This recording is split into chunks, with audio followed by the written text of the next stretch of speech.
Hello friends, welcome to Jaya's kitchen. இன்னைக்கு நம்ம இந்த வீடியோல எதை பத்தி பார்க்க போறோம்னா, நம்ம இந்த காலகட்டத்துக்கு, அதாவது மழை காலத்துக்கு ஏத்த மாதிரி நிறைய பேருக்கு சளி, இருமல், தும்மல், கோல்டு அதெல்லாம் வருது இல்லைங்களா? அதெல்லாம் சரி செய்யக்கூடிய ஒரு மூலிகை வச்சு ஒரு மூலிகை அடை செய்ய போறோம். அந்த மூலிகை அடை செய்யறதுக்கு நிறைய மூலிகை பொருட்களா இருக்கு. அது எல்லாம் எங்க தோட்டத்திலே இருக்கு. நான் உங்களுக்கு அதெல்லாம் பறிக்கும் போது சொல்றேன் என்னென்ன பேருன்னு. அதுக்கு முன்னாடி அந்த மூலிகை அடை செய்யறதுக்கு தேவையான பொருட்கள் என்னென்னு பார்த்துக்கலாம். இது வரைக்கும் இந்த சேனலை சப்ஸ்கிரைப் பண்ணலைன்னா இந்த வீடியோக்கு கீழே இருக்கிற ரெட் கலர் சப்ஸ்கிரைப் பட்டனை ப்ரெஸ் பண்ணி சப்ஸ்கிரைப் பண்ணிக்கோங்க. கூடவே இந்த பெல் பட்டனையும் ப்ரெஸ் பண்ணிக்கோங்க. தினம் தினம் புது புது வீடியோக்கள் உங்களுக்காக வந்து சேரும். இங்க பாருங்க, இது ஒரு கப்பு கோதுமை மாவு எடுத்துருக்கேன். இது ஒரு கப்பு கேழ்வரகு மாவு, அதாவது ராகி மாவுன்னு சொல்லுவாங்க இல்லையா, அதுவும் கோதுமை மாவு ஒரு கப்பு. இந்த மாதிரி சின்ன அளவுல அரிசி மாவு எடுத்துருக்கேன். இந்த மூணும் சேர்ந்து நம்ம மாவை பிசைஞ்சு அடை செய்யறதுக்கு தேவையான மாவு இதுதாங்க, இந்த 3 மாவு. அடுத்தது தாளிக்கிறதுக்கு நான் கடலைப்பருப்பு எடுத்துருக்கேன், தேவையான அளவு போட்டுக்கலாம். அடுத்தது இஞ்சியும் பச்சை மிளகாயும் பொடியா நறுக்கி இந்த அளவு எடுத்து வச்சிருக்கேன். ஒரு கேரட் துருவி வச்சிருக்கேன். ஒரு பெரிய வெங்காயம் கட் பண்ணி எடுத்துக்கலாம். அடுத்தது கருவேப்பிலை நமக்கு எல்லாருக்குமே தெரியும், முடிக்கு கண்ணுக்கெல்லாம் நல்லது. கருவேப்பிலையும் கொத்தமல்லியும் நான் இந்த அளவு எடுத்து வச்சிருக்கேன். இதெல்லாம் நம்ம பொடியா நறுக்கி அடை செய்யும் போது இதோட சேர்த்துக்கலாம். இப்ப நம்ம தேவையான பொருள்லாம் பார்த்துச்சு. இப்ப இதோட கூட நம்ம அந்த மூலிகை பொருள், என்னென்ன மூலிகை சம்பந்தப்பட்ட கீரைங்க அதெல்லாம் நம்ம தோட்டத்துல இருக்கு. வாங்க நம்ம அதெல்லாம் பறிச்சுட்டு இதோட சேர்த்து நம்ம அடை செய்யுது அப்படின்றத பார்க்கலாம். இப்ப நம்ம முடக்கத்தங்கீரை எடுத்துக்கலாம். இங்க பாருங்க, முடக்கத்தங்கீரை எங்க தோட்டத்திலே இருக்கு. நல்லா ஃப்ரெஷ்ஷா இருக்கு பாருங்க. இது மூட்டு வலிக்கு, முடி வளர்றதுக்கு எல்லாத்துக்குமே யூஸ் ஆகும். இதெல்லாம் நம்ம தனியாக சாப்பிட முடியாதுன்றதுனால குழந்தைங்களாம் சாப்பிடணுன்றதுக்காக நம்ம இந்த மாதிரி ஒரு அடையாக செஞ்சு கொடுத்தோம்னா எல்லாருமே விரும்பி சாப்பிடுவாங்க. வீட்டில் இருக்கிற நிறைய பெரியவங்களுக்கும் ரொம்ப ரொம்ப யூஸ்ஃபுல்லாக இருக்குது. இது தனியாக செஞ்சு கொடுக்கும்போது குழந்தைங்க அப்படின்றலாம் செய்வாங்க இல்லையா, அதனால் இந்த மாதிரி ஒரு அடையாக செஞ்சு நீங்கள் கொடுக்கும்போது நிறைய சத்துக்கள் இருக்குதுங்க. இது முடக்கத்தாங்கீரை இப்போ எல்லா மார்க்கெட்லேயும் கிடைக்குது, எல்லா இடத்துலையுமே கிடைக்குது. இப்போ நீங்கள் வாங்கி கூட நான் சொல்கிற மெத்தடில் அடையாக செஞ்சு சாப்பிட்டீங்கன்னா ரொம்ப ரொம்ப யூஸ்ஃபுல்லாக இருக்கும். மூட்டு வலி இருக்கிறவங்களுக்கு ரொம்ப ரொம்ப நல்லதுங்க. இது எவ்வளோ வேணாலும் போட்டுக்கலாம். நம்ம புதினா மாதிரி தாங்க டேஸ்ட் இருக்குது. நல்லா கொடி வந்துட்டுருக்கு, மழைக்கு அதுக்கு நல்லா பெருசாக வந்துட்டு.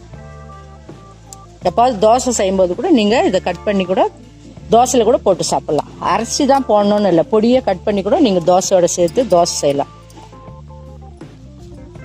பாருங்க, நம்ம அடைக்கு தேவையான அளவு முடக்கத்தங்கீரை பறிச்சாச்சு.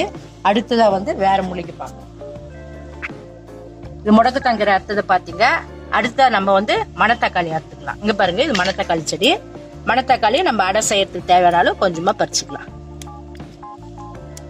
இதெல்லாம் சேர்த்து செய்யும்போது நல்லா டேஸ்டாவும் இருக்கும், உடம்புக்கு ஹெல்த்தியாவும் இருக்குங்க. அதனால்தான் இந்த மூலிகை அடையை நாங்க வாரத்துக்கு ஒரு நாள் நீங்க செஞ்சு கொடுத்தீங்கன்னா ரொம்ப ரொம்ப ஹெல்த்தியா இருக்கும். மணத்தக்காளி அரைச்சாச்சு. அடுத்து மூலிகை பார்க்கலாம் வாங்க. அடுத்ததா குப்பைமேனி இலைங்க. இது குப்பைமேனி எல்லாருக்குமே தெரியும், இதுவுமே நல்லது நமக்கு. இதுவும் தேவையான அளவு எடுத்துக்கலாம். நான் ஒரு 4 பேருக்கு அடை செய்யறதுக்கு தான் அரைச்சிட்டு இருக்கேன். நிறைய கூட போட்டுக்கலாம், நல்ல டேஸ்டா இருக்கும். இதுவும் பறிச்சாச்சு.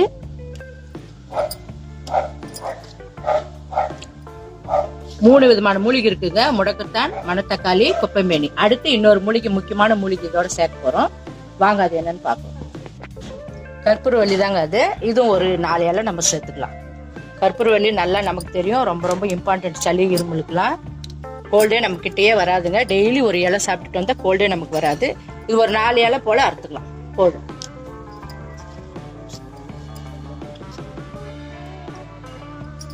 பாருங்க, நம்ம இதுல முடக்கத்தான் கீரை, அடுத்ததா மணத்தக்காளி 2, அடுத்ததா குப்பைமேனி, கற்பூரவள்ளி, 4 விதமான மூலிகை இலையை இதோட சேர்த்துருக்கோம். இதெல்லாம் நம்ம கழுவிட்டு அடை செய்யறதுக்கு எப்படி சேர்த்து அடை செய்யறதுன்றத நம்ம பார்க்கலாம்.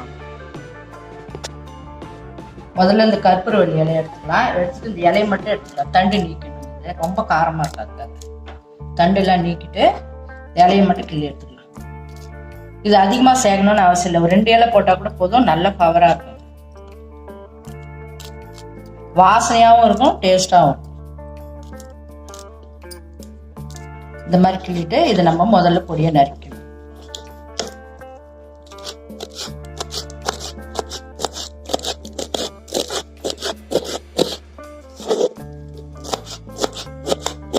நம்மளால எவ்வளோ பொடியை நறுக்க முடியுமோ அந்த அளவுக்கு பொடியை நறுக்கணும். அவ்வளோதாங்க, கட் பண்ணியாச்சு. அடுத்ததான் மற்ற கறியெல்லாம் நல்லா கழுவி வச்சிருக்கேன் நான். இதை மற்ற கறியெல்லாம் நம்ம பொடியை நறுக்கலாம். ஏற்கனவே சொல்லியிருக்கேன், இதில் முடக்கத்தான் கீரை இருக்கு, மணத்தக்காளி இருக்கு, குப்பைமேனி இருக்கு. ஏன்னா கற்பூரவள்ளி நம்ம கட் பண்ணிட்டோம். இப்போ 3 வகையான மூலிகை கீரை இருக்கு.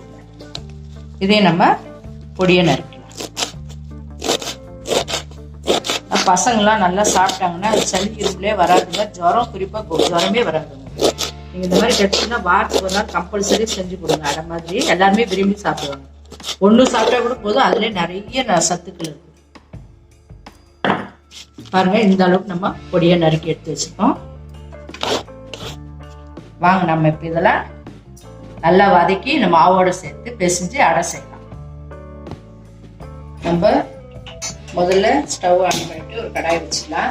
இதுல இந்த பொருளெல்லாம் வதக்கி தான் நம்ம அடை சேர்க்க போறோம். முதல்ல கடாயை காய்ச்சது எண்ணெய் சேர்த்துக்கலாம். சும்மா ஒரு 2 ஸ்பூன் இருந்தா போதுங்க. லேசா வதங்கினா போதும், ஏன்னா நம்ம வேக வைக்க போறோம் இல்லையா, அதனால.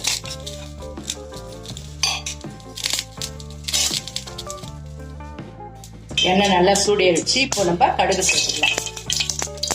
அடுத்ததான் 1 ஸ்பூன் அளவு கடலை பருப்பு சேர்த்துக்கலாங்க. நல்லா இருக்கும், மென்று சாப்பிடும்போது. அதுக்காக இதோட கூடவே கொஞ்சமா நம்ம சீரகம் சேர்த்துக்கலாம். சீரகம் ஜீரணத்துக்கு நல்லது, அதுக்காக சீரகமும் சேர்த்துக்கலாம். இப்போ நம்ம கடலை பருப்பு நல்லா பொன்னிறமா ஆச்சு. இப்போ நம்ம வதக்க வேண்டிய பொருளெல்லாம் சேர்த்துக்கலாங்க. நான் கறிவேப்பிலை பொடியை நறுக்கி வச்சிருக்கேன். அதோட கூட இஞ்சியும் பச்சை மிளகா, அடுத்த ஒரு வெங்காயம்,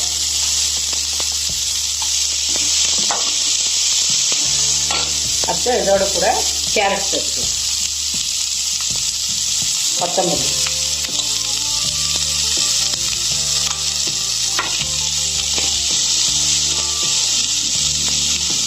டீ குறைவா வச்சு இது வாங்கிக்கலாம். இதெல்லாம் கொஞ்சம் நல்லா பாதி அளவு வதங்கியாச்சு. இப்போ நம்ம கட் பண்ணி வச்சுக்க இந்த மூலிகை கீரைகளை இதோட சேர்த்துக்கலாம். கொஞ்சமா இதில் உப்பு போட்டுக்கலாம்.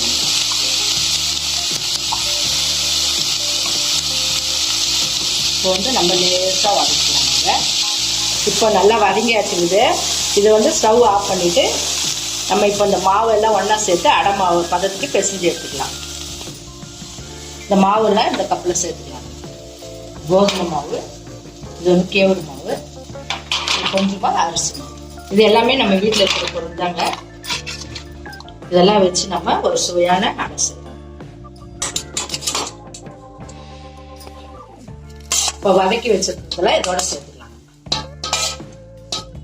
நல்லா வதக்கும் போதே பாருங்க, நல்லா வாசனையா சாப்பிடாத குழந்தைங்க எல்லாருமே சாப்பிடுவாங்க. பெரியவங்க சின்னவங்க கிடையாது, எல்லாருமே சாப்பிடக்கூடிய ஒரு சத்தான அடை. இது நல்லா பதமா தண்ணி ஊற்றி நான் அடமா பதத்துக்கு பிசைஞ்சிக்கலாம்.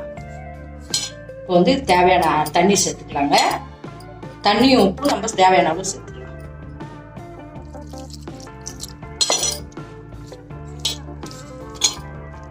அடை சேர்த்துக்கு மாவு இந்த அளவுக்கு பதமா நம்ம பிசைஞ்சுக்கோங்க. இங்க பாருங்க, ரொம்ப கெட்டியாவும் இருக்கக்கூடாது, குழம்புன்னு இருக்கு. இந்த மாதிரி இருக்கும். அப்பதான் நம்ம அடை தட்டி சாப்பிடும் போது நல்லா மெத்துன்னு இருக்கும், சாப்பிட்றதுக்கு வாய்க்கும் நல்லா இருக்கும். இந்த அளவுக்கு நம்ம பிசைஞ்சு எடுத்துக்கலாம். இப்போ இதை தட்டு கமிச்சிட்டு பிளாஸ்டிக் கவர் போட்டால் கம்ஃபர்டபுளா இருக்கும். இல்லைன்னா காட்டன் துணிமால் கூட நம்ம தட்டிக்கலாம். லேசா தண்ணி தொட்டு இந்த மாதிரி தட்டி எடுத்துக்கலாம். சின்ன சின்னதா அடை மாதிரி. தவா வச்சிருக்கோம். தவா நல்லா சூடாட்டுங்க. சூடான பிறகு நம்ம லேசா எண்ணெய் போட்டுட்டு அடைய ஒண்ணா சுட்டு எடுக்கலாம்.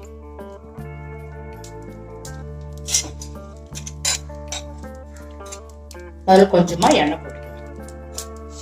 நல்லா தவா சூடு வச்சுங்க. இப்ப நம்ம இந்த தட்டி வச்சிருக்கிற அடைய இதெல்லாம் போடலாம். இந்த மாதிரி நம்ம சின்ன சின்ன அழகா சுட்டு எடுத்து கொடுத்தோம்னா இது சும்மா 1-2 சாப்பிட்டாலே நிறைய ஸ்ட்ரென்த் இருக்கு. இதுல நிறைய மூலிகை நம்ம சேர்த்துக்கிறது எல்லாமே மூலிகை சம்மந்தப்பட்டது தான். இதுல கொத்தமல்லியும் நம்ம கண்ணுக்கு நல்லது. கொத்தமல்லி, கறிவேப்பிலை, முடக்கத்தான் கீரை, குப்பைமேனி, கற்பூரவள்ளி, இது மணத்தக்காளி, இது அத்தனையும் இதுல சேர்த்துக்கோங்க. நம்ம இது எல்லாமே நமக்கு உடம்புக்கு ரொம்பவும் நல்லது. இது நீங்க கிடைச்சிச்சுன்னா வாரத்துக்கு ஒரு நாள் கம்பல்சரி நீங்க செஞ்சு சாப்பிட்டீங்கன்னா ரொம்ப ரொம்ப நல்லது. இது தொட்டுக்கிறதுக்கு எதுவுமே தேவையில்லைங்க. அதெல்லாம் இதுலயே நம்ம எல்லாமே போட்டுட்டு இருக்கோம். நல்லா ஒரு பக்கம் வெந்த பிறகு நம்ம திருப்பி போடலாம். இது நெய் போட்டும் கொடுக்கலாம். நான் வந்து கடலை எண்ணெய் தான் போட்டிருக்கேன். உங்க வீட்டுல ரீஃபைண்ட் ஆயிலோ இல்ல நெய்யோ எது இருந்தாலும் நீங்க சேர்த்து செஞ்சா நல்லா சுவையா இருக்கும். இப்ப நம்ம இது திருப்பி போடலாம். பார்க்கறதுக்கு எவ்வளவு அழகா இருக்கு, கலர்ஃபுல்லா. கேரட் எல்லாம் போட்டிருக்கு இல்லையா, நல்லா குழந்தைங்களுக்கு கூட இந்த மாதிரி நீங்க கொடுத்தீங்கன்னா எல்லாருமே விரும்பி சாப்பிடுவாங்க. விருப்பப்பட்டவங்க இதுக்கு வேர்க்கடலை சட்னியோ இல்ல தேங்காய் சட்னி கூட தொட்டு சாப்பிடலாம். வெறுமனே சாப்பிட்டா ரொம்ப ரொம்ப டேஸ்டா இருக்கும். இது வாசனையா இருக்கும் சாப்பிடும் போது. நம்ம இது திருப்பி போட்டிருக்கோம். இது வேகட்டுங்க. குறைஞ்சது ஒரு 2-3 நிமிஷம் நல்லா வெந்தாதாங்க நல்லா டேஸ்டா இருக்கும். அதுக்குள்ள நம்ம இன்னொரு அடை ரெடியா தட்டி வச்சுக்கலாம். லேசா இந்த மாதிரி தண்ணி தொட்டுங்க.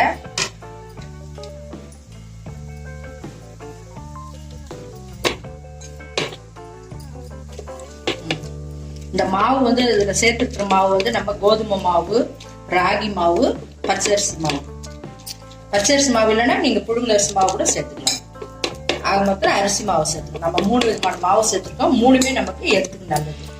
இந்த மாதிரி எல்லாமே சத்தான பொருளா சேர்த்து இந்த மாதிரி ஒரு அடை மாதிரி பதமா நம்ம செஞ்சு சாப்பிடும் போது நல்லா உடம்புக்கு எனர்ஜியாவும் இருக்கும், நல்லா டேஸ்டாவும் இருக்கும், ஹெல்த்தியானது கூட. நம்ம டெய்லி இட்லி, தோசை, சப்பாத்தி, பூரி அந்த மாதிரி சாப்பிட்டு இருக்கும்போது இந்த மாதிரி டிஃப்ரெண்டா வாரத்துக்கு ஒரு நாள் செஞ்சு கொடுத்தீங்கன்னா ரொம்பவும் நல்லது, டேஸ்டாவும் இருக்கும், ஹெல்த்தியாவும் இருக்கும். பாருங்க இந்த மாதிரி கோல்டு கலர் நல்லா வெந்தாச்சு. இப்ப நம்ம இதை எடுத்துக்கலாம். அடுத்து இன்னொரு இடம் போட்டுக்கலாம். நான் இது வந்து நெய் போட்டு செஞ்சு காட்டுறேன். இது வந்து சுத்தமான பசு நெய்ங்க. இது வந்து நம்ம எல்லாருமே ஒரு நாளைக்கு 1 ஸ்பூனாலும் சேர்த்துக்கலாம் உணவுல. எலும்பு வளர்ச்சி, மூளை வளர்ச்சிலாம் ரொம்ப ரொம்ப நல்லது சுத்தமான பசுமாட்டு நெய். அதுக்காக தான் நம்ம உணவுல டெய்லி 1 ஸ்பூனாலும் சேர்த்துக்கலாம்னு சொல்லியிருக்காங்க டாக்டர்ஸ். நான் வந்து இதை நெய் போட்டு செஞ்சு காட்டுறேன். இந்த மாதிரி நல்ல கோல்டு கலராக வெந்தாலும் நல்லா ருசியாக இருக்கும் சாப்பிட்றதுக்கு. நம்ம நெய் போட்டுக்கும்போது நல்ல வாசனையாக இருக்குங்க. விருப்பப்பட்டங்க நீங்கள் எதில் தேவையோ கடலை எண்ணெயிலையோ இல்லை நெய்யிலையோ ரீஃபைண்ட் எதில் வேணாலும் செஞ்சு சாப்பிடுவோம். இதுவும் நல்லா வெந்தாச்சுங்க. இப்போ நம்ம ஸ்டவ் ஆஃப் பண்ணிட்டு இதையும் நம்ம இந்த பிளேட்ல மாத்திக்கலாம். பாருங்க ஃப்ரெண்ட்ஸ், நான் செஞ்ச இந்த மூலிகை அடை உங்களுக்கு ரொம்ப ரொம்ப பிடிச்சிருக்குன்னு நினைக்கிறேன். நான் சொன்ன மெத்தட்லேயே நீங்களும் கண்டிப்பா வாரத்துக்கு ஒரு முறை தவறாம இது செஞ்சு சாப்பிடுங்க. செஞ்சு சாப்பிட்டுட்டு இதனுடைய கமெண்ட்ஸ் வந்து எனக்கு மறக்காம சொல்லுங்க. இதை பத்தி நான் சொன்ன விஷயம் உங்க ஃப்ரெண்ட்ஷிப்லாம் ஷேர் பண்ணுங்க. இந்த சேனலுக்கு நீங்க புதுசா வந்திருந்தீங்கன்னா மறக்காம எனக்கு சப்ஸ்கிரைப் பண்ணுங்க, பெல் பட்டனை பிரஸ் பண்ணுங்க. தேங்க்ஸ் ஃப்ரெண்ட்ஸ், தேங்க்ஸ் ஃபார் வாட்சிங்.